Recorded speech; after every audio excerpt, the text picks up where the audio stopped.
and welcome to another episode of Exit Rich. You're in for some great golden nuggets. How many of you ever thought about real estate investing? I know I have, but I'm like, how do I get started? What do I do? I'm already too busy. My husband and I went to a Robert Kiyosaki event a long time ago, and we sat through this event, paid a lot of money. And my husband goes, well, you can do this, and you can do this, and you can do that, and you can do this. And I said, well, what are you going to do? And he goes, well, I'm going to go to the courthouse. I said, okay, that's it. I walked out. I said, I don't need another job. So I'm really excited to have Mitch and Maeli Nelson join us today because they're entrepreneurs and educators. They have completed hundreds and hundreds of fix and flips. So many of you want to get into the real estate business, just like I've been wanting to get into for decades now, but I don't know where to start. And I don't need another job. So they've completed hundreds and hundreds of fix and flips and having amassed a multi-million dollar rental portfolio. That sounds great. That sounds like music to my ears. I want to do that. That spans the entire United States. They have also documented their investing careers. Now they have their own careers, even though they're husband and wife. And by the way, they are first husband and wife team on Exit Rich. So that's worth celebrating right there. So they have their careers on the YouTube channel, Flipping with Mitch and Maeli. You should go check it out. You should call it Eminem. Yeah. People call us that all the time. And I'm Michelle, so we're the triple M's, right? Yep. Which exists to showcase their successes and their failures. It's not all just about success, people. You got failures too. Failures help you grow. True. And so sharing their success and failures to help others on their journey to begin investing in real estate. But wait, there's more, y'all. Mitch is the best-selling author of Mindset to Millions. Mindset to Millions. 7 keys to becoming a real estate millionaire. And I know Maeli really specializes working with women, helping mentor women, helping women get, out of their comfort zone if they're ready to transition from being a stay-at-home mom, which by the way is a huge job. Let's not diminish that. But she really helps them get outside of that experience and really grow themselves as an individual and as a career. So welcome to the show. I'm so Thank you. excited to have you Oh, both It's thank on. an honor to be here, you. Michelle. Thank you. What an incredible introduction, too. I'm so flattered. All right, so let's dig into it. There's a lot of questions to ask, but let's first and foremost tell me a little bit about your background. Ooh, What were you each like as a child? ooh, as a child, we're gonna go all the way back, huh? I like it. You're not that old, maybe. Yeah, right. Not too far. I love it. Actually, so I'll take this first. So my background is very unique. So I actually grew up in an interesting religious cult. And so I was in a scenario where, unfortunately, I was told that all I should be able to do in life is cook, clean, and have babies. So it's more of like an FLDS or Mormon cult. I don't like to attach those together because they were very different, but I do have 22 siblings, so that's very interesting. And You still have contact with them? some of them, unfortunately, a lot of them I don't have. I mean, it's hard to keep up with 22. Right? Yeah. I Uh, can't even yeah. imagine. And so until I was 12 years old, I didn't know how to read, write, do any math, like I just didn't have any bearing, no schooling whatsoever. And I was told at 11 who I was going to be married to. So it was arranged marriage. With that understanding, and I saw my siblings get married off at a very young age, so I knew what was coming for me. I knew my background. I knew that that was my only purpose in life, which is kind of devastating, to be honest, as a woman. Like, that's the only thing I'm good for, right? And so my mom did get. Well, you know what though? I mean, most of us haven't been raised in a cult. My heart goes out to you, not being able to read or write till Yeah. you were 12. But I'm sure you're asking yourself, why did this happen for you and not to Oh, you? yes. But a lot of women are stuck in that place where they're still expected. Now they're expected to do it all. Now they're expected to go to work, do the grocery shopping, clean the house, take care of the Yep. children, arrange school. Now we're, expected to be even more of a superwoman than You're before. right. So so you didn't. end up getting married, Nope. right? Because I see Mitch next to Yeah. you, and I don't think he's in the couple. Nope, I didn't. So my mom actually got us out, so my sister and I, and it was an interesting time because she didn't have any money, and just like you were saying, just because I grew up in a cult, I feel like a lot of women can relate to me in the sense that all of us kind of feel like we're trapped. You know what I mean? And unfortunately, the history of society has made it to where we kind of feel like that is all we're good for. We're not, we aren't enough if we're not doing those activities that you just mentioned, right? And we have to obviously get Right. out of that and be like, no, that is not my mission in life. And so watching my mom was Wow. really important to me because I learned quickly all the things that I didn't want. So people always go, well, how did you even get to where you are now? And really, the answer is contrast brings clarity.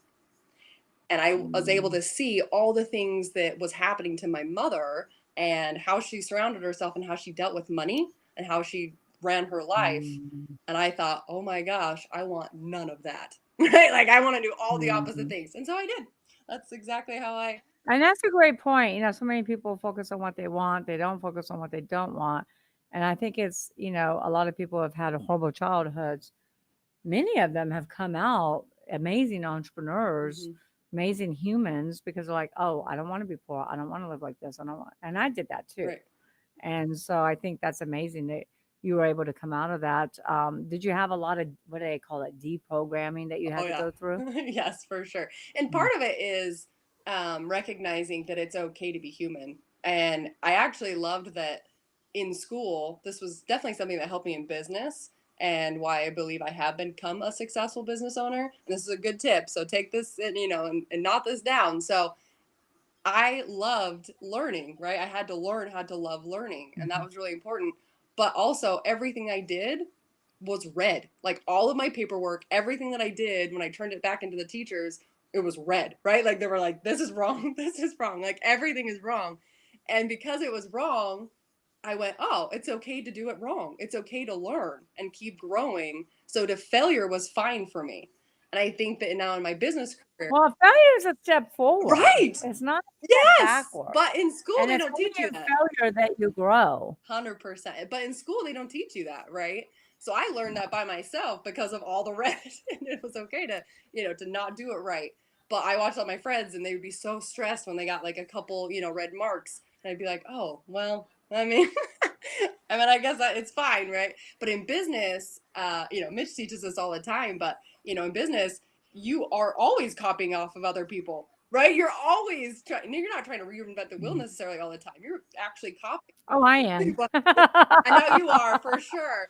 But But yeah, I mean, so many things have already been done, right? So it's very hard to be in, yeah, unique. And but with AI coming out, artificial intelligence is going to make it easier for companies to really gain an edge over their competitors if they start adapting AI. I agree with. So wow, that's a great story. Thank you for Yeah, sharing. absolutely. And so, are you done deprogrammed? Are Nope. you? I will always be a student of. It's a lifetime Yeah, thing, right? 100%. Because little Because, things I mean, creep the in. first 3 what did I say? The first 1 to 5 years or 7 years of your life really is that makes up the rest of your life for your entire life, right? That's what they Yeah. say. And I think that's why I Um, have to be a business owner for the rest of my life. And that's because I was told no for so long in my childhood. Like, no, you can't do that. You can't do this. You know what I mean? That now, if yeah. I had a boss, it would be so bad. Do not tell me what to do because watch out, I will prove you wrong. I 100. So don't dare me to do something either. I promise I'll do it. Well, mainly you're still probably told no because you're in sales, and anybody in sales is told no. Yeah, But I always say, the average is 5 no's. It takes 5 no's to get a yes. So every no is a step in getting a yes and closing the deal. that's right. That's a good book. Go for yes. All right, so Mitch, we got to open up to Mitch. You're just sitting back there so quietly. Mitch, you have to tell me what your childhood was Yeah, like as well. I can. I'm sure it's not near as, Yeah, well, I no, my don't call story it is not as interesting exciting, as but a learning experience that Maeli went through. I grew up in an upper class home, and in a great neighborhood. We had a lot of luxuries growing up. My family traveled a lot. We had a very good life, and obviously, as a child, you don't really recognize what goes into creating that, right? And so, Mhm. luckily, my parents are people who who taught us to enjoy the luxuries of life, but also taught us to work hard. And Mm. I think one of the greatest blessings they gave me was, when I turned 22 and I went out on my own and moved in my own place and got a job. They were obviously there as a safety net for me and as a support. Um, Mm. but they weren't like, here's a bunch of money, like go out and start your life kind of thing. It was like, all right, good luck, like let us know if you need any advice, right? That was the kind of support that they offered, which was awesome, because it made me realize quickly, oh, this is actually what real life looks like. Like there's not the luxuries just built in. We're not entitled to those things. And so, throughout my 20s, I really kind of got a taste for, I liked what I had, right? And so it was something. By the time I was 27, I was average American. I was making $40,000 a year at 27, which was average at the time. Working two jobs, right? Spending all my time working for the You were men. 27, making 40,000 a year. Okay. Yep, yep. And living in a two-bedroom apartment, married to my first wife, and I probably should have No, been. your first wife. There's a story there, but we're not going to get into it on this No. episode. Yeah, we could dig deep, um, but No, we'll I stay shallow. We're going to stay shallow. Yeah. we'll share the abridged version, right? Yeah. We share the nuggets. Um, but So at 20, y'all came from two very different backgrounds, right? yeah, You grew up middle class. Well, I don't know if you said the word wealthy. Yeah. yeah, Mitch, Yeah, well, wealthy, wealthy, and yeah. you grew up in a cult. What were y'all's associations around money, and how does that work for y'all right now as a married couple and in business? So I have to say that is probably one of the first things that made me fall in love with Mitch was his abundance mindset.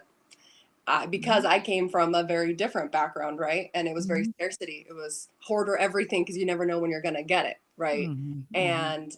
And to really just open up with, oh, you can have anything you want, you just have to earn it. You can have anything you want, just go do it, right? Right. And and I didn't have that, right? Like every part of my body was like, no, like that's very uncomfortable for me.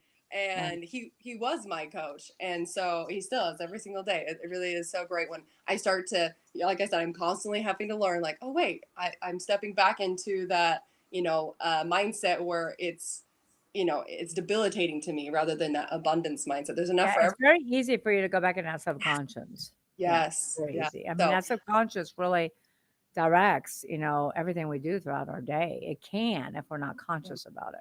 And 100%. and you constantly have to work on it, right? Yeah. Because like you said, if you bring it back Absolutely. in, it's something that you have to be conscious of and continually work on. It does get easier over time, Yeah. but it's always there, right? Yeah. So, Mitch, being raised in a wealthy family, what did you learn associated with money? What was your belief Yeah. system based Well, upon your parents associated with money? like Maeli said, it was an abundance mindset, right? I Okay. mean, it was very much, and also things weren't handed to me. So there's a distinction there, right? There's a difference It's a big between distinction because there's a lot of wealthy families that have silver spoon babies that are partying up all day and they go through their fortune and now they're on the streets, some of them. right, Yeah. Yeah. right. So I like that. The lessons that we were taught was you can have anything you want and you can do anything you want if you get educated and work hard. Right. And then Maylee's, yours was, oh my gosh, hold on to it. Somebody's going to take it from you.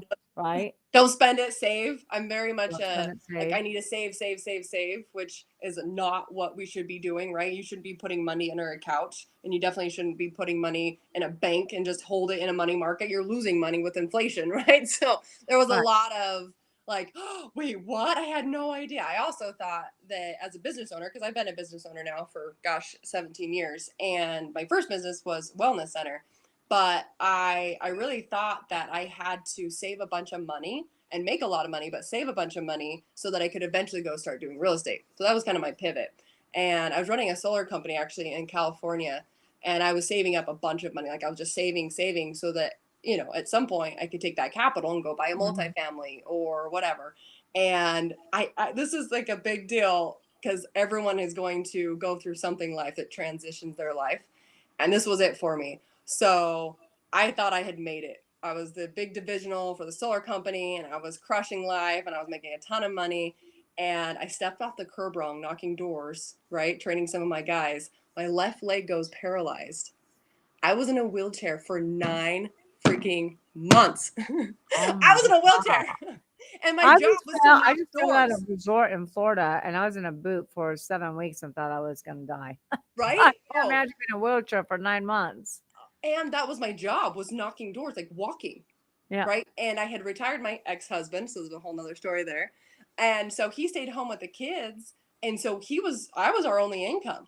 So anyway, long story short, we lost everything. I foreclosed on my house. We packed up all of our stuff, moved back to Utah, had my back surgery. Thank goodness. It was exploratory surgery.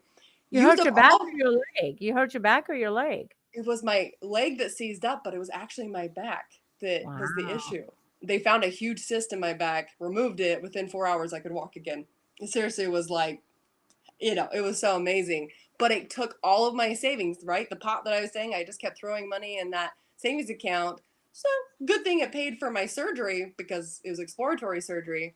The problem was I was doing all the things wrong. And that's what really I want to talk about, and, how I found Mitch and all the things. So we packed up all of our stuff. We moved back to Utah in the basement of my grandparents' basement, and with my 2 kids. And I had nothing to my name, just suitcases. That was it. Had to start all over again. It was really right, like, tucked between my legs, my towel. And so I actually saw a sign that said real estate investor seeks trainee. That was what I saw. And I thought, well, I got nothing to lose, right? I got nothing. So I called that sign, and it was chicken scratch handwriting. And I answered they answer the phone, like, oh, you should come to this workshop, blah, blah, blah.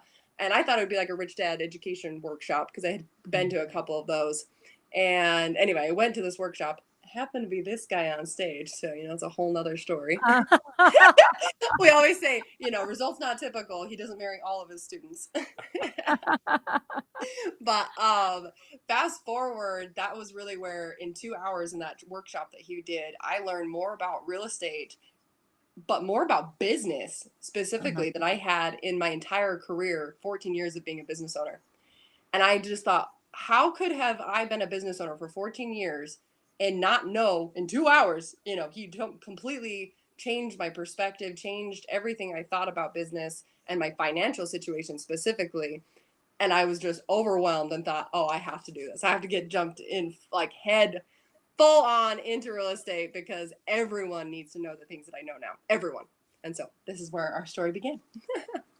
Well, that's awesome, and, I did forget to mention that anybody who asks questions, makes comments, and we read it on the air will get 3 chapters of Exit Rich and then 3 chapters of Mitch's book, which is Mindset to millionaire. Mindset to Millionaire. Reminds me of the other book, Mindset Millionaire from T. Harv Eker.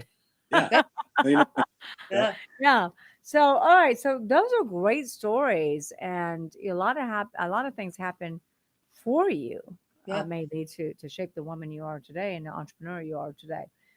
So, a lot of people want to get into real estate, and I got lots of questions coming in, so we're gonna have to make these really go quick.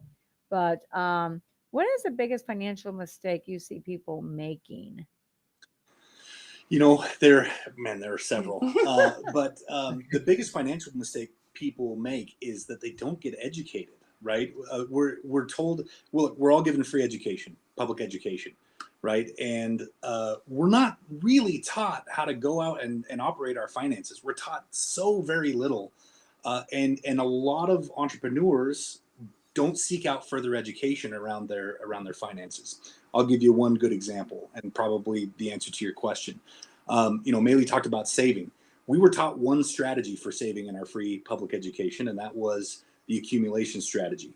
Right? The accumulation strategy is the idea that let's tuck money away in savings accounts. Let's tuck it away in our 401k is one example. It's like we're building nests and like hoarding eggs in the nest, right? Well, with the example of the 401k, we work our entire career stacking eggs up in this nest, and we get to a certain point where we're like, 65 and a half, and we think, I got a pretty good pile of eggs. I'm going to retire, right? You start taking eggs out of the nest at that point, cracking them, using them. You get down to about 75, and you're thinking, okay, so things are going pretty good. 85, it's dwindled even more, right? And then you hit 95, and you think, holy crap! Hopefully, I die Hopefully, before you I run hit out of money. 95. Right? Yeah. If you hit 90 It's more like yeah. 85. You're like, I But hope I don't but die we before I run obviously, out of money. most of us hope we live a long time, but the idea of the accumulation strategy is finite, right? And so we're going to reach the end of our lives when we are not able to go back to work, and we're going to run out of money. And so, one of the big mistakes people make is they save it rather than invest. We should be focused on buying assets, right? Buy the chicken that lays the egg, because Like a Sharon chicken will keep Lechter laying says, an egg. assets are sexy. Yeah, Sharon Yeah. Lechter yeah, is my co-author of Exit Rich. Assets are yeah. sexy. So focus on assets rather than saving. That'd be probably Yeah, I the mean, I do biggest. believe you need to have enough working capital in the bank to run your business for a year or two because so many businesses failed during COVID because they did not have any working capital. They were not saving. And so I do believe you have to do that. And I believe you have to have so much working capital for your household, just in case there was an emergency or something that happened. But I Michelle, 1,000% agree about that. yeah, yeah. No, I'll give you a good example, just really briefly. There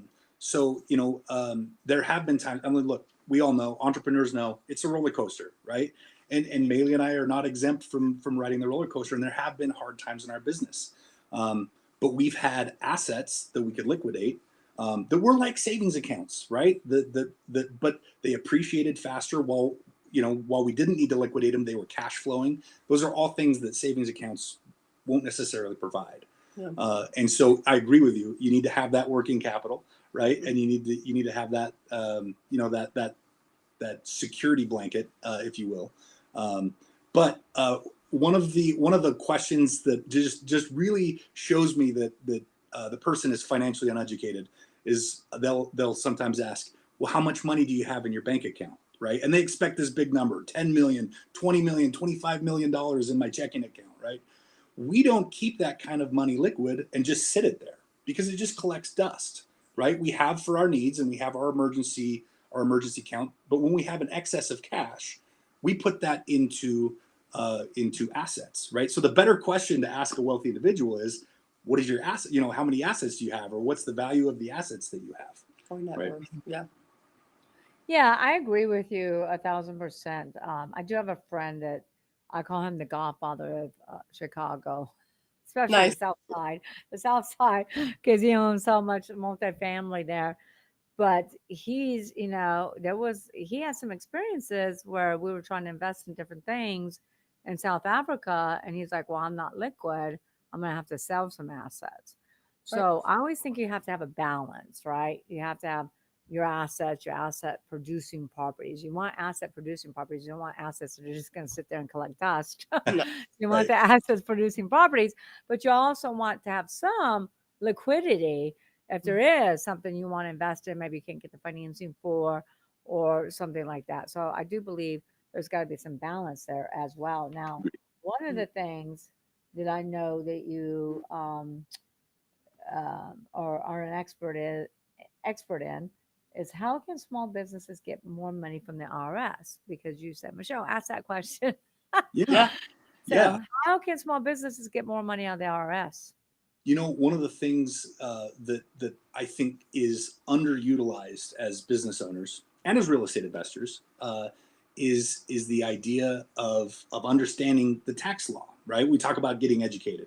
Understanding the Mhm. tax law is so important, and we're not taught that. Again, we're not taught that in our free public education. That's something that we have to seek out knowledge about. But the more knowledgeable you become, the more you realize that the tax code is an incentive program. The most Mhm. expensive way to pay your taxes is the W-2 tax form. Mhm. And in contrast, we hear a lot of people talk about how well the wealthy don't pay their fair share. Well, it's not that they're charged a different percentage, right? What it's about is about discounts, and those come from the IRS in the form of deductions. A Right. W-2 employee only has access to 15 deduction categories, and most of them don't even know what those 15 are. But a business owner who also happens to own real estate has access to over 450 deduction categories. There are more deduction categories for those two income generating activities alone than any other income generating activity So combined. let's put that in the comments, my team. Say that one more time, Mitch. Which part? 450. 450. So if you invest 450. Yeah, roughly. You It's get roughly. 450 deductions if you're investing in Deduction real category. estate. Yeah. Yeah. Okay. Many deductions inside those And so categories. that's the tip that you definitely should write down. If you're a business owner, whether you're tiny and you're just a little guy, or you're a really multi-million dollar empire, you need at least one rental. One rental will change the game for your tax perspective. One rental. Okay. Just one. Let's find let's answer some of these questions. So Okay. Jacob says, "Hi Mitch and Maeli. I just had a small question about getting into real estate. What are some common misconceptions about real estate and what advice do you have for beginners?" Ooh. Well, the first thing that I would say is I thought, right, in my story, that I had to have a lot of money to go out and start real estate investing. I was 100% wrong. So, something that I didn't know is you can actually leverage other people's time, credit, and money. Like, that's crazy to think about. So, you could actually, right this second, go out and partner up with somebody that has a property that's already, right? They already have it in their name, in the loan's already in their name, and they might have a 2% interest rate right this second.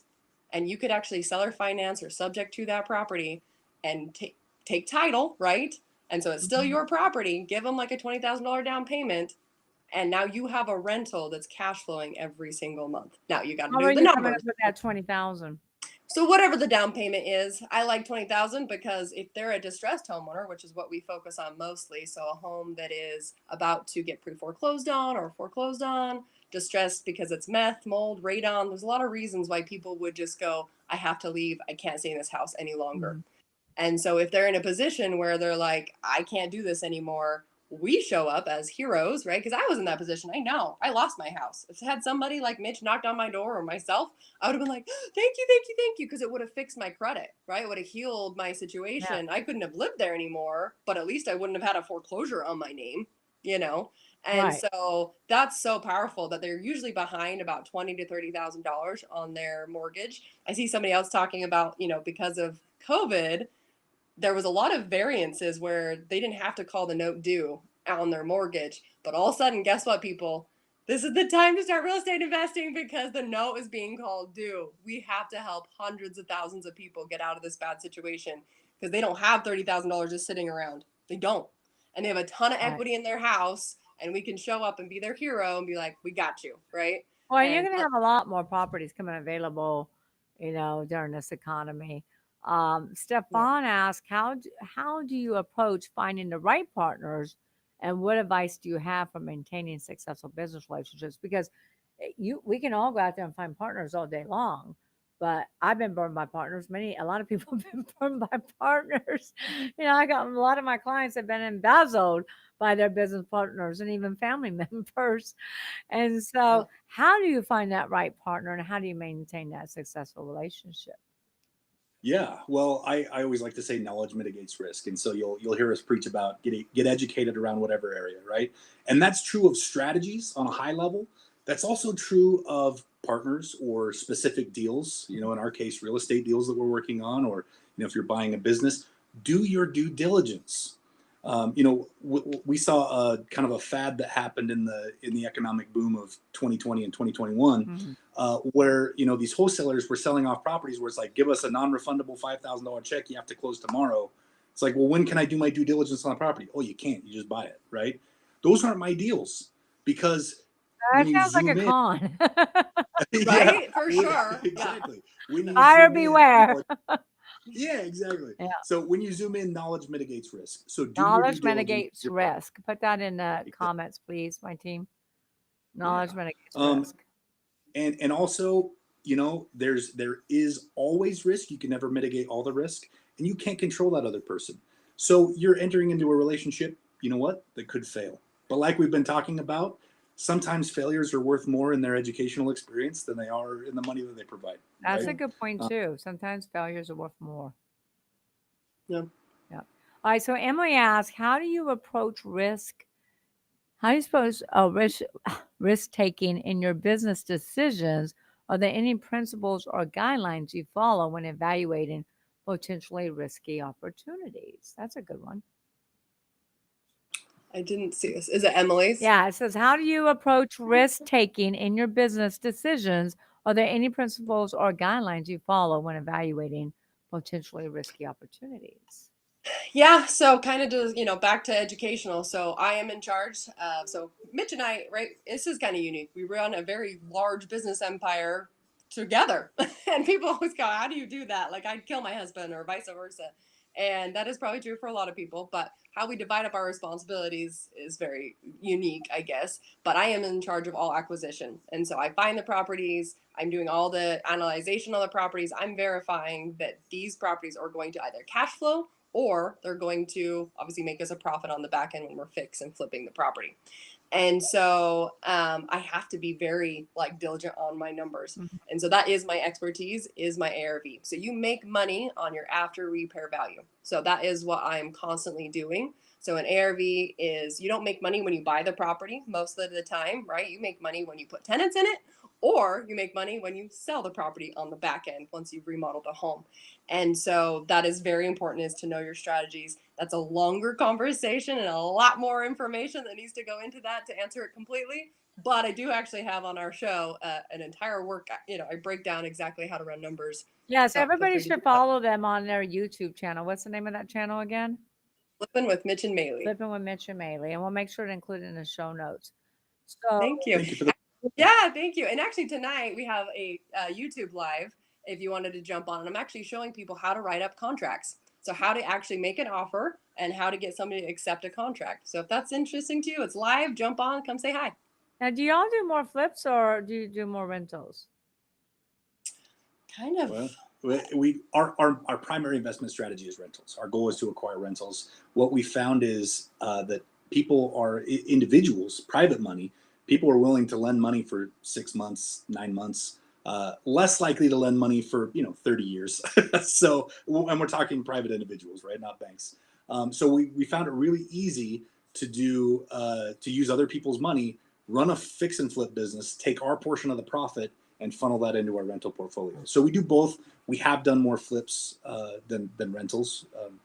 Yep. It's And just how that's it's just shaken out. because we get to use and leverage other people. But I do find that, like, how exciting that if you were listening and you're like, oh my gosh, I'd love to start real estate investing, but like, I don't know how. Perfect. People come and partner with us, right? And then now they are with people who are very experienced. So they're obviously, they're, they're not so scared that their money's just going to go fall, or we're going to do something wrong, right? There's risk. So we're not saying that, but it is helpful that most of our students do partner with us, because, and we encourage it, because it's like, yeah, your first couple deals, why don't you learn the process and not just go figure it out on your own? Because, well, we all know that those are very expensive mistakes that we can Yeah, make. and there's a lot of work that goes into it. It's not as simple as they're making it sound. And that's what my husband said. Yeah, You can do that and that. I'm like, no, I'm out.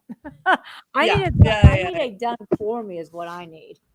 Yes, and that's it, right? Somebody that does knows what they're doing, they're gonna do it, and just let the money ride, right? Right, right. Um, I do think that understanding cash flow is very important. So if people are looking at this, they really do want to look at, oh well, as a business owner or just an individual. Oh, we're kind of frozen. Is oh. Anyway, I'll just keep talking. As a business owner, a lot of people don't realize, but you can, and Fannie Mae and Freddie Mac, you can actually only have up to 10 homes in your name. So if you're using the traditional lending institution and you're trying to go get rentals, that's a really big problem, because you're tapped at 10 rentals. Right. And that's not retirement for most people. I mean, 10 10 rentals rentals. probably is only going to be making you, less than $5,000 a month. Well, that's not a fantastic retirement right now. And so something that I highly recommend, and what we're talking about with rentals is, and how we acquire all of our rentals, is through seller financing, leveraging other people's mortgages. Because, right, at the end of the day, we have to be able to have hundreds of rentals. Can't live off of 10. That's not going to work. Learn how to do it Can at you scale. guys come back Yep. on camera? Oh, we are on camera. I We don't don't see see you you, at all. and We I don't see we you can't at see you all. either. I see a green block. That's what I see. So if my team's Yeah, listening, maybe they can come help. we Team, see come fix ourselves, this. but we see only a green box on your side. Yeah, I'm Uh, not sure what happened. So, team, if you're listening, come help. Meanwhile, I'm going to keep asking questions. So Hayden Yeah, let's do it. asked, how do you stay up to date with changing market trends and ensure your strategies remain relevant? Yeah, absolutely. So, I mean, an important factor of that is follow things like interest rates. I'm not a big news watcher necessarily, but I do follow the financial markets. I do follow business news, and it's important to stay up on that. But one key I will say, in addition to that, is your real estate investing strategy, or even your business investing strategy, should not be solely independent on one type of market. Mm. You should educate yourself well enough that you can operate and have strategies for any market condition. Then all you have to do is react to the market, right? It's not a catastrophic, like, we're not making money anymore because the market changed. So make sure you're educated well enough around the strategies within your particular business that you can make those adjustments if the market's going up or if the market's going down. Yeah, Gotcha. very important. This is my first husband and wife couple on Exit Rich, and the first time ever that somebody has dropped from the screen. Really? Yeah, Yes. that's interesting. Yes, I I just don't see know. a green block, and my team is in here, and I don't know if there's anything they can do. Oh, you would have to leave and come back. Um, I think we'll just keep going. Yeah, unless y'all want to leave and come back real quick, we can take a 2 minute We can. pause. It's your call. This We'll is still your stay show. live, so just click out, click right back in. In the meantime, Okay. don't forget to ask questions, make comments, get a chance to win 3 chapters of Exit Rich and 3 chapters of Mindset to Millions. And they should be coming right back in.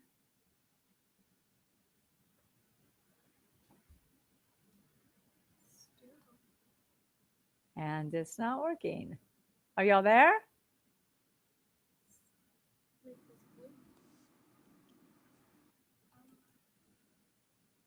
And it's still a green box. That is just too bad. Yeah, we see a green box for you as well. I wonder what the viewers can see.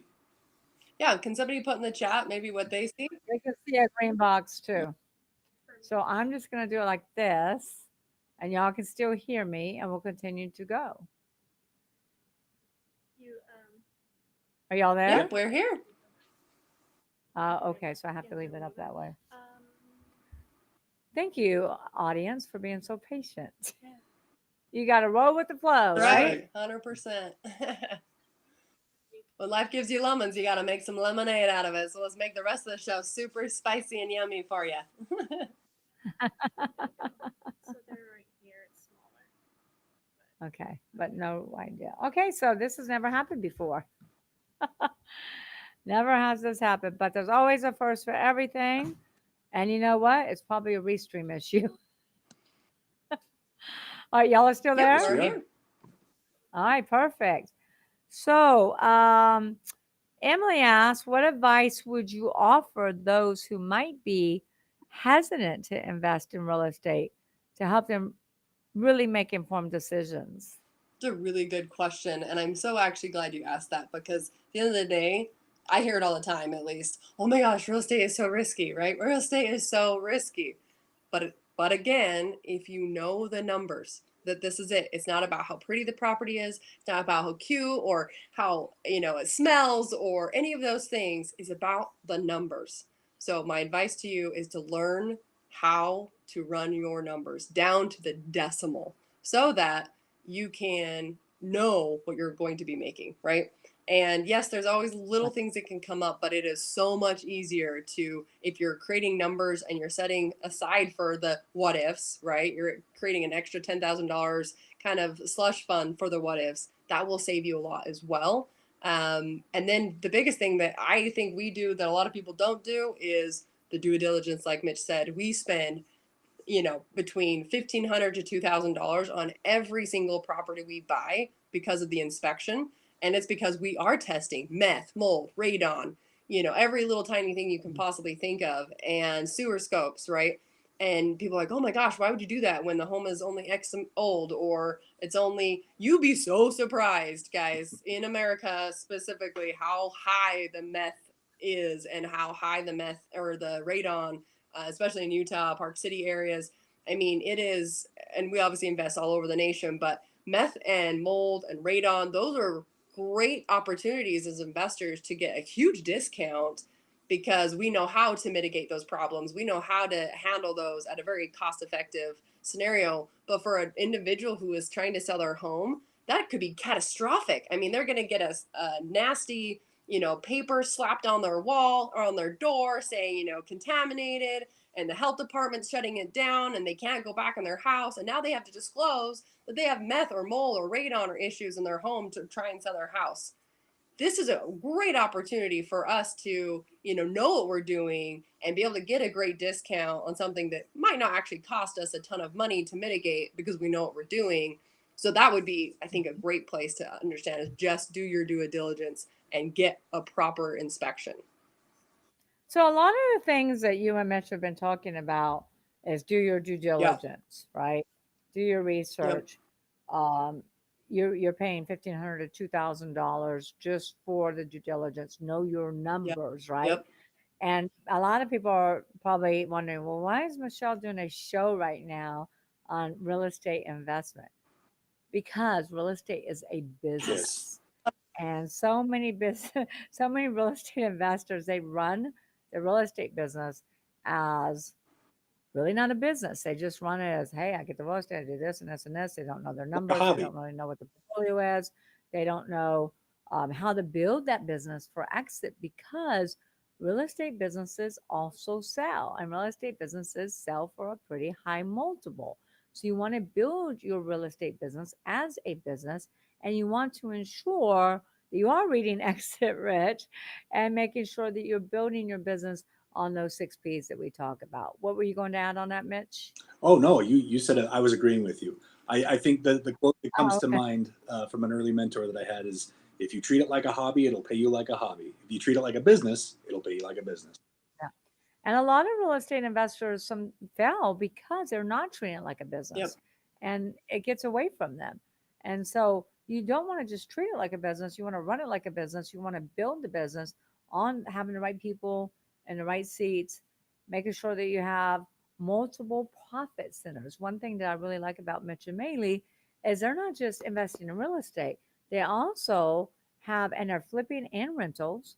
Plus, they have a real estate coaching company where they really get in there and teach other individuals like me who don't know anything. I mean, my core competency is fixing and selling companies, and theirs is real estate. So I would never try to do this on my own. So they also have that real estate school, and then really building that business to make sure, hey, I have the right people, I have multiple profit streams. I have my processes buttoned up. A lot of real estate companies don't have their processes. But if you're listening to Mailey right now, she sounds like she's got those processes buttoned up when she's looking for those acquisitions. And then you want to make sure that on proprietary, you have some proprietary assets. They have a huge Mitch and Mailey on YouTube as a huge show with a huge following, and you want to build those assets. Plus, you want to make sure that you have patrons. Patrons would be their investors, right? So they have a pool of investors, and they're always adding upon that, and they don't have customer concentration. So 80% of their revenues should not come from 20% of their investors. It needs to be diversified. Plus, they're also getting buyers and sellers. There's a lot of moving parts to what they do, and they're profitable. So, real estate is a business. Here's another question here that I want to ask real quick. What are some, so Stefan asked, what are some legal pitfalls that investors should be aware of, and how can they mitigate these risks? Ooh, good question. Yeah. I did not ask that one yet, Yeah, right? no, I'll go ahead and take Yeah. that one. I deal with more of that end of it. So first off, aces in their places. If you are a business owner running a business, that does not make you an attorney. So you want to have a good attorney, right? If you are your own attorney, let's put it this way: if you think it's expensive to hire a professional, try hiring an amateur. It'll end up costing you more in the long run, and you'll probably end up having to hire the professional anyway, right? So make sure you Yeah, have a and good you can't attorney. just be any attorney, right, Mitch? You got to make sure it's an attorney that specializes in real estate Yeah, absolutely. In our because case, real estate or different core competencies. Mm-hmm. exactly. Yes. You need to make sure that they're familiar with your area of business. You need to make sure that you're structured correctly, and with that comes educating yourself on the different types of structures. I'm talking about entities and the ways that those protect you, and making sure that your goals align with the protections that you're choosing when you structure your company. Hmm. Keeping your books clean, making sure that you have your corporate minutes every year, and just following the rules. But the business is in a lot of ways a game, right? Yeah. And you can't play the game effectively if you don't understand the rules. So the best business owners are the ones that know the rules and follow the rules, and in a lot of cases, learn how to use the rules to their advantage. Right. And if you don't know the rules, make sure you find an expert who does. That's right. And I always tell my attorneys, because let me tell you something, attorneys can give you bad advice too. And I've Yeah. had lots of attorneys give me horrible advice that I paid thousands upon thousands of dollars to. So now I always ask them, is this ironclad? Is Yeah. this bulletproof? Yeah. Is No. this going to hold up in federal court or any court? And give me You know, examples on how it Yeah. will. oh well, Yeah. and I have one attorney that says, well, I'm just trying to get a deal negotiated here. I'm like, I'm not paying you to negotiate a deal. That's what I do. Right. Yeah. I'm paying you to make sure I'm protected. Yes. And if this goes to court, I win. Amen. Right. Yep. And Yeah, that's so important. Actually, with that, because of what Mitch just said, can we play a fun game real quick? sure. Okay, let's play a fun game. I So wish we're I could see y'all. I know, dang it. It's okay. We're gonna roll with the punches here. So we like to ask this question, and this will be just simply it's a cash flow. So if you're running a business or if you are running a real estate investing business, either or it doesn't matter. So I want you to take a second and go, okay, I'm gonna run these numbers in my head. Okay, if you're listening, so I want you to play along, and then you can answer in the chat. So go ahead and ask the question, babe. So one of the things that we always talk about is cash flow is king, right? We never want to focus on what the business is necessarily bringing in. We always want to focus on cash flow as the bottom line. So would you rather have a business that brings in $10 million a month, but spends $10 million a month? Or would you rather have an asset that brings in $1 million a month, but spends 500,000 a month? Well, Which I, one would you I rather? won't answer, obviously. I know the answer, but comment on that. Comment, But I comment, think it's because common that's a sense, valid but question. common sense is not so common anymore. No. Well, and the reason we pose that question, and it is common sense, right? The reason we pose that question is because so many people are focused on what their revenue is. Mm-hmm. They don't always look at what the cash flow is, right? So I have a lot of students that come and say, well, look, this particular real estate deal has 5 doors. It's a fiveplex, and it brings in $10,000 a month. It's like, well, okay, but that's important, but what's the cash flow, right? Right. Always focus on the cash flow, and that's, I think, comes from when Maeli was talking about it's about the numbers. It's about the And you numbers. make Know a your numbers. very, yeah, and Mitch, sorry, Maylee, I didn't mean to cut you off. But Mitch, you made, and I can't see y'all, so it's hard to know when Yeah. I'm talking. But Mitch, you made a very good point there. You know, a lot of business owners are like, woo, woo, I'm making $10 million, I'm making $20 million. But at the Right. end of the day, and this is what I talk to my clients about, it doesn't matter what you make, it matters what you take home. It Yeah. matters what Amen. your EBITDA, What you keep. earnings before interest, taxes, depreciation, what your EBITDA is at the end of the day, because they're all like, oh, well, I'm making $10 million. So if I can get paid, six multiple off of $10 million, I'm going to sell my company for 60 million. But wait, you're losing money on paper. Yeah. And Yeah. even when you normalize the Exactly. financials, you're like making 200 grand a year. So nobody's going to pay you a multiple of revenue unless you're a SaaS company. So that's a very good point that he just made. And that's why I always tell my clients, when you are growing profit centers and revenue streams, and you're growing your business geographically in different verticals, etc., you better make sure that when you're growing that business, you really analyze what that cogs, expenses are going to be, to make sure you're going to profit from that. Because so many people get stuck in a trap where they're building their business to increase revenues, but they end up decreasing their EBITDA. Yep. Amen. And Exactly. so what Mitch and Maeli are talking about, I agree so much. I mean, it's like people go out and want to buy $100,000 car. Well, if you take that same $100,000, how many properties could we get from that? Yeah. Ooh, I love that. In fact, we actually have an episode on our channel that shows you, hey, because we drive really nice, fast cars, are expensive, right? Whatever. But people are like, but doesn't that go against what you teach? And it's like, no, no, no, no, no, no. Our rule in our household is you can have whatever you want if you have an asset that pays for it. You So can have we actually have an, whatever you want if you have an yeah. asset that pays for it. That is worth putting in the comments, team. Yes. And so I have, I have a rental that pays for my fast, supercar, and Mitch has a threeplex that pays for his fast car. So we're always, we teach actually that in that YouTube video on how we structured that. But yeah, I mean, buy a chicken, right? Buy something that's actually going to produce assets. Yeah, 1,000%. Because so many want to go in and buy the house of their dreams and spend millions of dollars instead of taking those millions, buying a bunch of assets that will produce the income to buy and pay for your dream house. Exactly. Amen. All right. So there's even a couple more questions here, I think. Stefan says, from your experience, what are some effective ways to manage and balance multiple business ventures without sacrificing quality or focus? I think this one's worth an answer from both of us because Mm. we both have experience in this. The short answer, Stefan, is don't. Focus on the business that's going to make you money, right?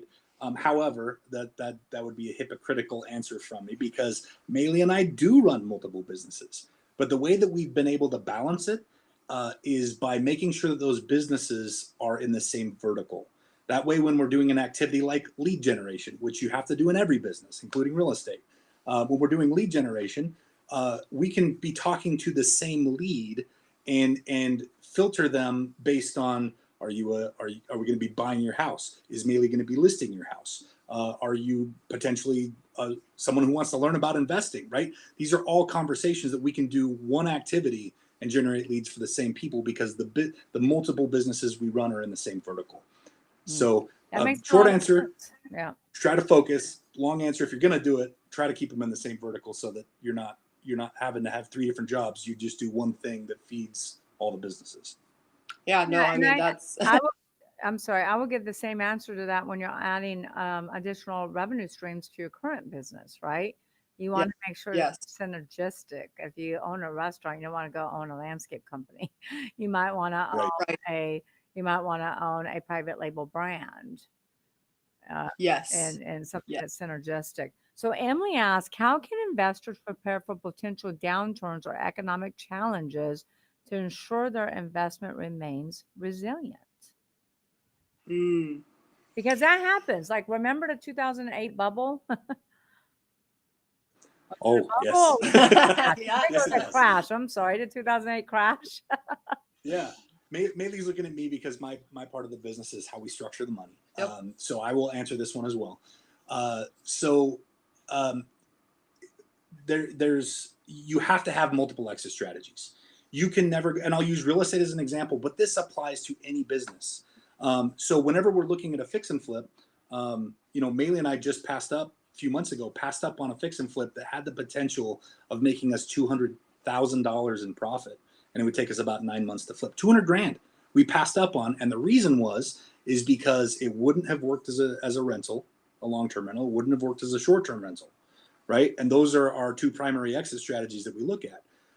So what if, what if we bought this house and 3 months into the project, the market changes, Yep. which it did recently, right? It would have changed on us, and we would have been in trouble.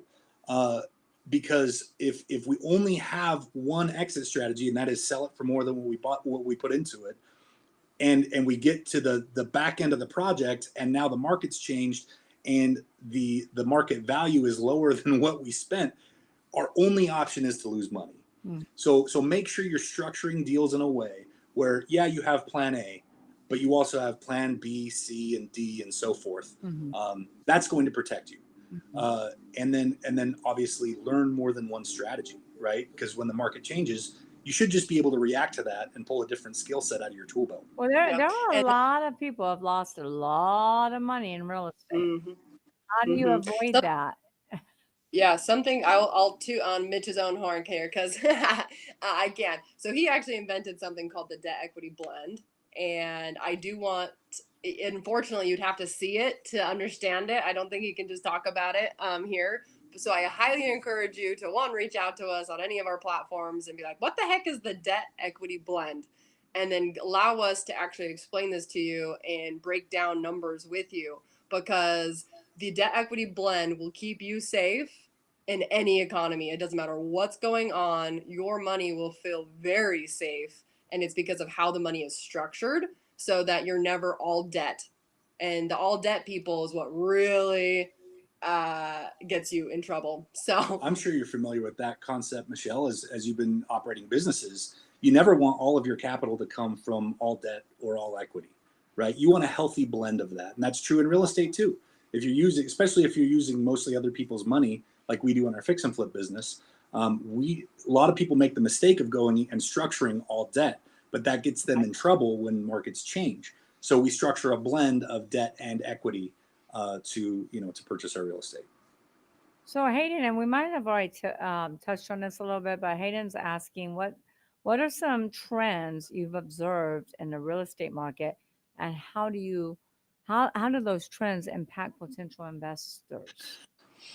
yeah, There's so many there's trends. so I many mean, from trends. economic trends to design trends to, and we Yes. have to be up on all of them, right? Yeah. They all affect us. They definitely do. I do think that right now, something that we're focusing on because of my background and my passion, we are creating these really cool host homes for women. And there's a bunch of trends coming in to generate a lot of income, actually, to help these individuals either from a step down program, whether it's sobriety or some type of drug abuse.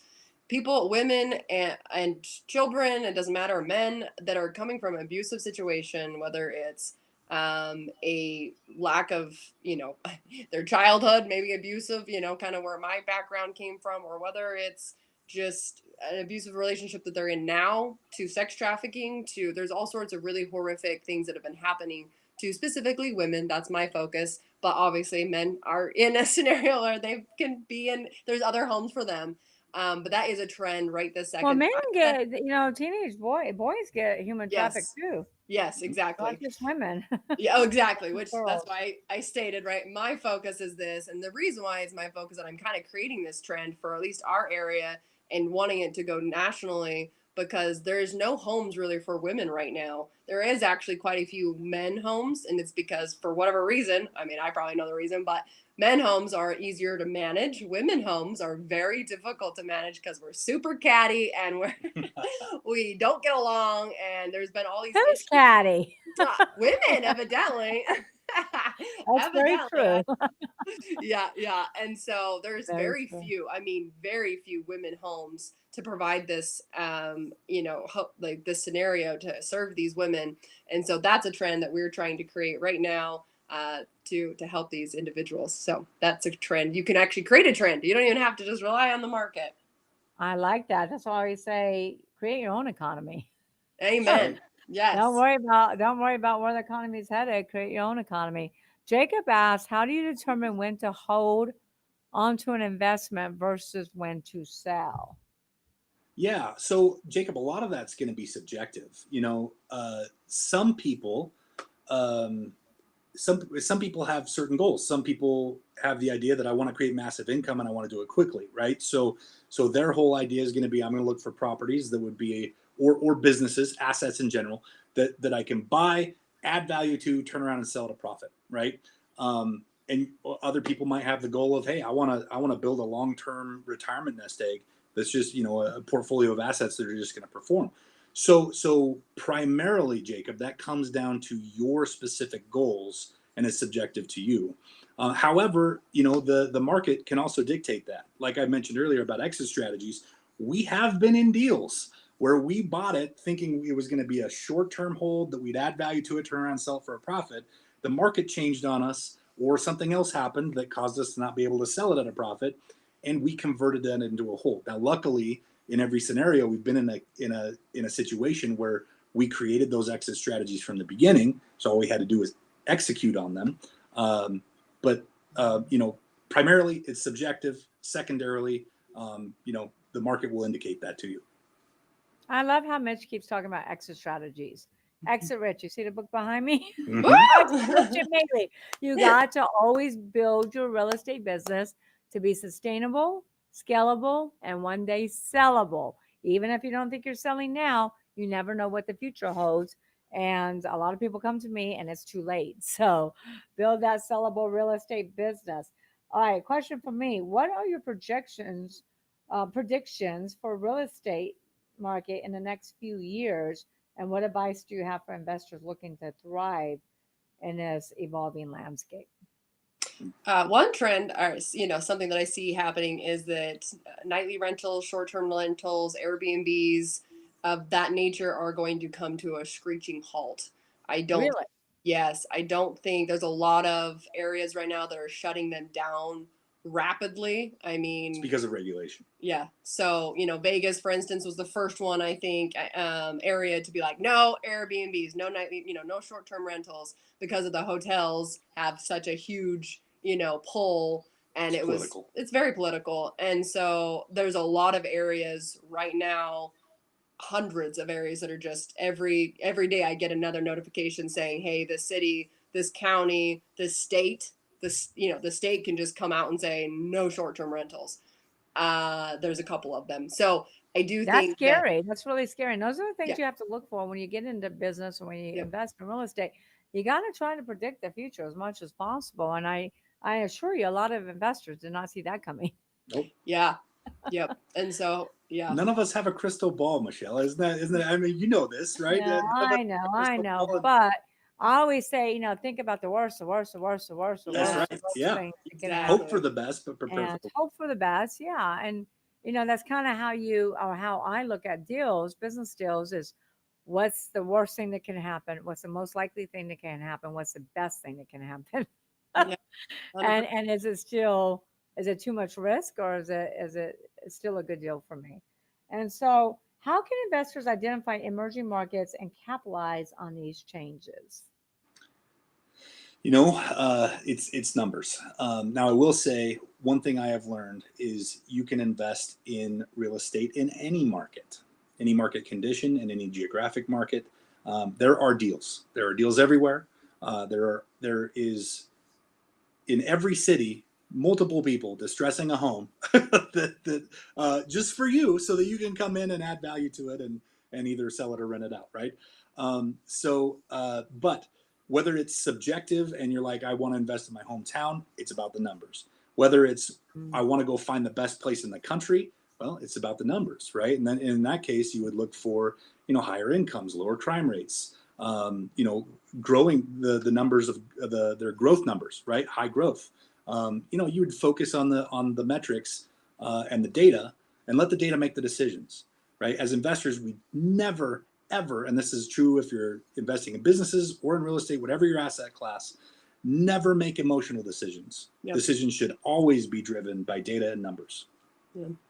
A I lot of people agree a actually thousand get, percent. yeah, a lot of people actually get mad, specifically at me, probably me too, but because they're like, no, I love this deal. Like they're so excited about it because it's so cute. And, the house is just perfect and it's in their hometown and it's I like maybe, the lady that lives there. yeah, Go I ahead. like the neighbor, whatever it might be. It's like they just fall in love with the property and or the business in a lot of your cases. If you're falling in love with the business idea, that's fantastic. If you're falling in love with the house, that's not a good idea. Fall in love with the numbers because you will get very hurt if it's based on, but it's so cute.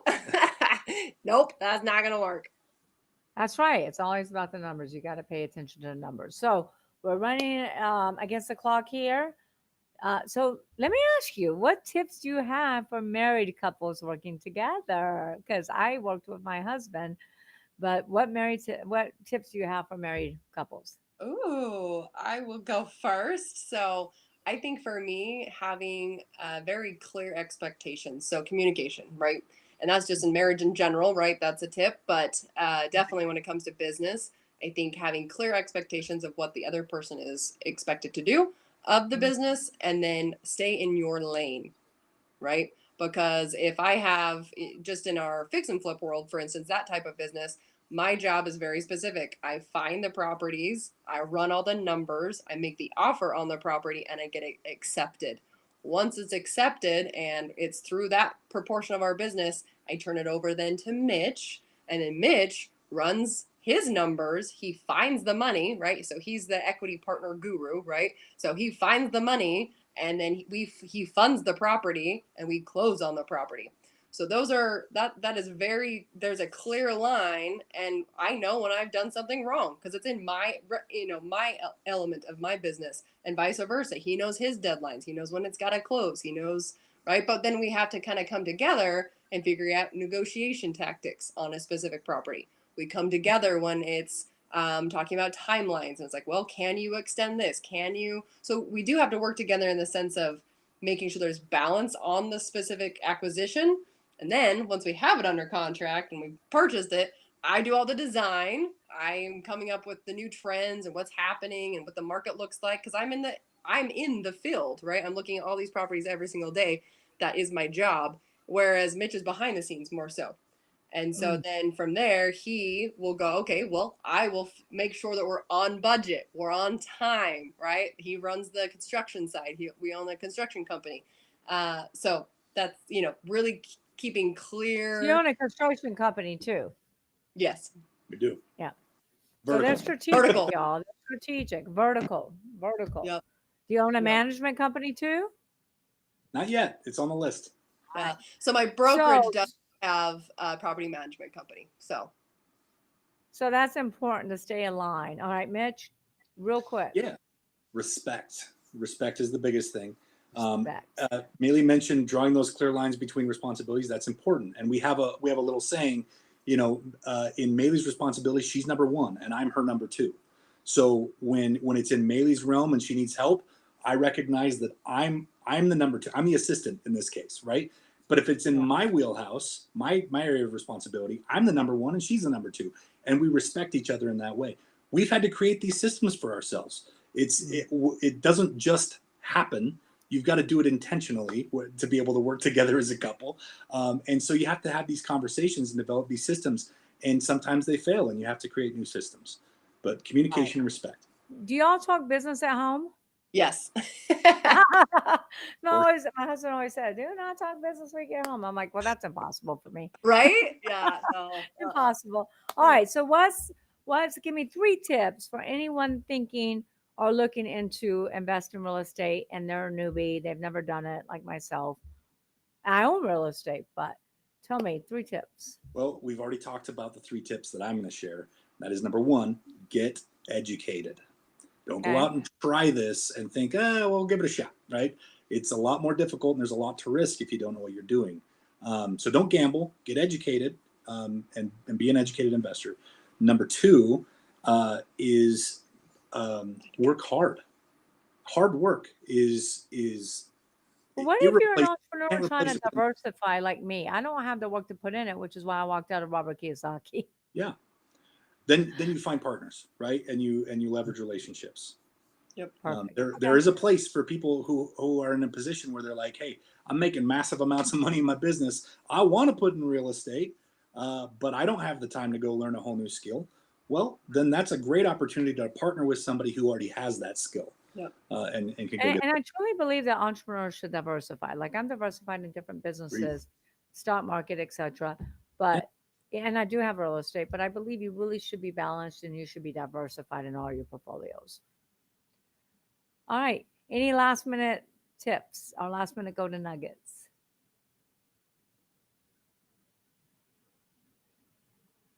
Are y'all there?